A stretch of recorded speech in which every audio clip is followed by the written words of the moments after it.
ఎలాంటి విచారణకైనా సిద్ధమని Kaloji Narayanarao health university VC పదవికి రాజీనామా చేసిన నందకుమార్ రెడ్డి స్పష్టం చేశారు. తాను ఏ తప్పు చేయలేదన్నారు. ప్రభుత్వ యూనివర్సిటీ పరువును కాపాడాలని 3 రోజుల కిందటే రాజీనామా చేశానని తెలిపారు. బాధ్యతలు చేపట్టిన తర్వాత రోజు నుంచే తనపై దుష్ప్రచారం చేశారన్నారు. 6 నెలల తర్వాత కొత్త వీసీ వస్తారని ప్రచారం చేశారని చెప్పారు. అధికారంగా మంచిగా యూనివర్సిటీని బాగుపరచాలనే ఉద్దేశంతో, ఎందుకంటే ఆయన హానరబుల్ చీఫ్ మినిస్టర్ గారు మంచి ఒక ఉద్దేశంతో మాకు అప్పచెప్పాడు యూనివర్సిటీని.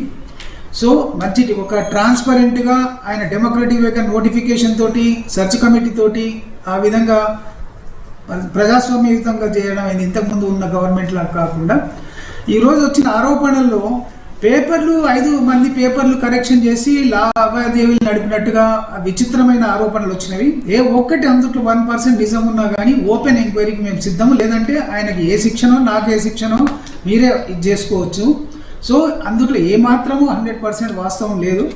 ఒకే ఒక అమ్మాయిది మాకు రిప్రజెంటేషన్ వచ్చింది. ఆ అమ్మాయి మంచి ఆన్సర్స్ రాసినా కానీ ఎవరు అక్కడ లోకల్ ఇన్స్టిట్యూషన్లో వాళ్ళ పాలిటిక్స్, వాళ్ళ ఎవరో ప్రొఫెసర్ ఎంబడిబడి చేశాననే ఆరోపణలు అమ్మాయి మా యూనివర్సిటీకి ఇచ్చిన కాంప్లైంట్ కూడా మా దగ్గర ఉంది. వాళ్ళ ప్రొఫెసర్ కానీ వాళ్ళు కానీ అందరు వచ్చి